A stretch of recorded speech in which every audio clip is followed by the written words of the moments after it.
very fabulous Kate Herbert in. It's very noisy in the studio today, isn't it? Yeah, I think Kate's going to close the door. Now, Kate's going to talk to us about truth and then there were none. And Kate, you do get around in the nicest possible way. But I tell you what, there was a week, the week that these were on, there were 5 or 6 shows opening and a number of them on the same night, obviously. I ran out of nights. So I saw 2, I skipped a couple, and now there's a bunch of weeks with nothing happening. Oh, so they really need to get themselves organised, don't they? I said, can you get your programs together? And there were all sorts of responses to that. It fits in before the comedy festival and it fits in. Yeah. But there's also the one I've not been able to see yet because it was another clash was Honour, which is at the Joanna Murray Smith play at Red Stitch, which I'm hoping I might get a ticket to, but it might be too late. Right. They put me on various waiting lists, but of course people jumped all over it because it's a very popular play. Anyway, no point talking about the one I've not seen. It's an interesting play if you want to see it. It's a Red Stitch. But should we start with the seriously political or the lightly murderous? Oh, goodness. Getting up this morning and reading all the stuff, you just go, oh, dear. And someone said, no, it's always been like this. I was like, I don't think so. Anyway. Things have changed. But yeah.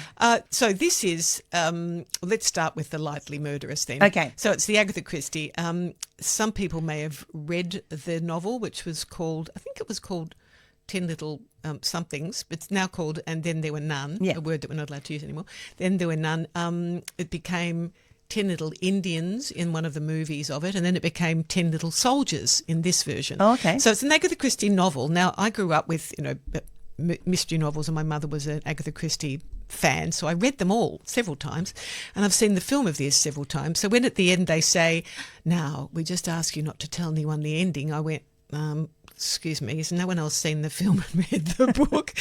Anyway, look, it is cheerfully silly. It's not just a whodunit, it's cleverly crafted. It's adapted from the novel, obviously. It has a cunningly simple premise. 10 strangers, each with a dark secret from their past, are lured to this isolated soldier island by a mysterious host. A storm rages outside and then they're trapped, but one by one they all get knocked off. Oh. And as they get knocked off, the rhyme of the 10 Little Soldier Boys, which was heard earlier, relates to each death, and the little soldier boy on the table falls over or disappears. Woohoo! Are they all going to die, and who done it? So, as I say, it lightly, comically murderous. It's directed by Robin Nevin, who's a terrific actor and a lovely director as well. Robin Nevin explores that claustrophobic atmosphere of, it's a giant mansion. You're looking out through panoramic windows at this raging storm as people cheerfully, swig their cocktails and their wine. Lots of, oh-so British banter from both ends of the social scale. So you've got the maid and the sort of butler and his cook wife who also get knocked off. But there's lots of kind of cockney, jabber, and lots of witty toffee sort of, cocktail drinking. Upper house and lower house. No, upstairs and downstairs. That's it, yeah. Exactly. So, smart-mouthed young men and whining and carping from the downstairs. Versatile and very, very fine cast, mostly from Sydney, I think, because we don't see most of these on stage down here. No, I don't recognise many of these names. Mainly Sydney. It really is a testament to the enduring power of a well-crafted mystery from, Madame Christie. It works so well. She peels back the layers as we go through. So it's not just light and fluffy. You start to realise that these people have got dark pasts, and it's like peeling an onion each time you find a bit more about someone, and they all believe they're not guilty. Well, mostly. Yeah. A couple think they're guilty. But it's worth going to see. I think it's really worth seeing, and it runs until the 23rd of March at the Comedy Theatre. So I think it's a fun night. My sister's away on a Murray River whodunit cruise. Oh, wow. The Murray murder mystery or something. That sounds like really fun. I'm dying to hear about that. Yeah. Shall we move on to truth? Yeah, well, let's have a little track. Little track. Lovely track there, Red Hot and Blue. Ethel Merman with Fairchild and Carol on the pianos there. That was from a really cool little CD. But in the morning, no. Oh, what does that even mean, Kate? We are back.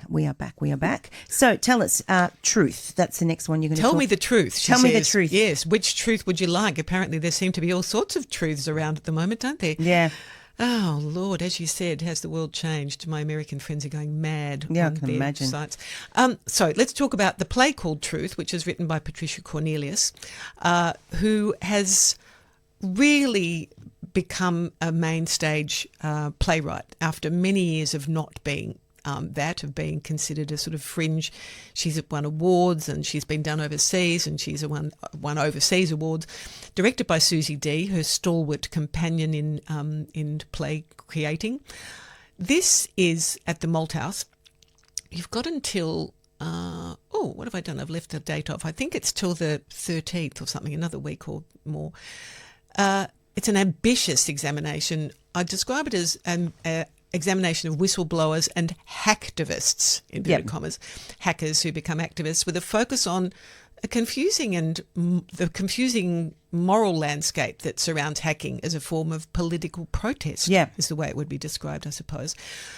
I heard Patricia Cornelius talk about it, and she said, look, it's really about different whistleblowers, etc. But it's advertised as Julian Assange, and he is the core of this. Yeah. All the actors dressed in suits. It's very sparsely designed with a lot of multimedia or video at the back. They're all in dark suits, different genders, and at different times they're playing Julian Assange and overlapping and voicing that character, as well as other hackers from the early days. Yeah, we're thinking Edward Snowden and Chelsea Manning and those people. Yeah, so whistleblowers and people who released information. So the hackers are different. But yes, they're part of it. So we look at one point at the beginning, we see a lot of the original hackers or hacktivists who thought it was kind of fun to penetrate and not actually steal anything, just see if you could get into the FBI or wherever, with their handles, known by only their names, their handles. The play is, so as I said, Assange is at the core of it. He's the eccentric, driven and very flawed, brilliant, but flawed man who started WikiLeaks, for people who are not quite across this, and then through various permutations was accused of treason by the US government, and after all those years in prisons and embassies, etc., is now back in Australia quietly at the moment. So the play, Patricia Cornelius's play, is unflinchingly committed to exploring these uncomfortable truths, interweaving historical context and personal narratives and philosophical debates. And although it does sometimes get a bit didactic and dense with information, I feel like we're getting a lesson, but that's kind of the point of it. Yeah, because a lot of times we're not being told the facts. And also, this is not about entertainment so much. It's quite different from the Agatha Christie. They are almost opposite ends. It's not a musical. It's the opposite end of that. She does portray the complexities of Assange's character, and as I said, his brilliance and his quite obvious flaws. So Susie D's production has a really interesting, skillful cast of 5, I think it is. It's a minimalist set. There's nothing there. Desks, they've got their computers. They feel comfortable when they sit at the computers. They stand up often in a line and present information to us, and it might be intercut dialogue from Julian Assange or other characters about the situations. We get a little bit of this story of the accusation of rape in Sweden and the 2 women who were involved in that, and how that evolved into that particular problem. It's quite interesting. But with the other characters, with the Edward Snowden and the Chelsea Mannings and the other hacktivists, whistleblowers, we don't get as much information. So it feels like some of those are glossed over a little more than they need to be. I tell you what, though, the most powerful and memorable moment in the play is this chilling and authentic, it seems, drone footage of the horrific killing of Iraqi civilians by US forces. Many of our listeners, you would have seen, it's been on. Would have seen it, that. But when you put in context of, and I suppose having the actors there and actually playing the scene They're voicing it. So you see the subtitled commentary from the drone runners or whatever they're called, and the voices of the actors are doing all those lines. So we're hearing them going, well, they shouldn't have brought their kids to the war, should they? Well, that one, is that a gun? Is that a gun? Is that a weapon? Wait till you see a weapon. Okay, when it's a weapon, let fire. Let them have it. It's that kind of flippant commentary. As it's chilling to watch. Dehumanising of the people. Absolutely dehumanising. Okay, so we're nearly wrapping up. Yeah, it's not a comfortable night in the theatre, but I tell you what, it'll leave you talking about it. We talked about it all the way home and kept going and went off on all sorts of other tracks around, politics and what's going on in the US and the world and everywhere. Yeah. Okay, so we'll do some plugs to raise our spirits. So this March, TheatreWorks presents Anton Chekhov's timeless classic Three Sisters. It's reimagined for a contemporary audience by acclaimed director Greg Carroll. That's on from the 7th to the 22nd of March at TheatreWorks. I'm going to have to call them up or have a look because they haven't sent me an invite. Want to see that? Yeah, that'd be great. We'd love to hear what you think of that, Kate. That's at theatreworks.org.au. And then we've got Phoenix Theatre has just opened the musical Head Over Heels. Imagine a royal family on a wild journey, a kingdom on the brink of change, a soundtrack packed with iconic hits from the Go-Go's, no less.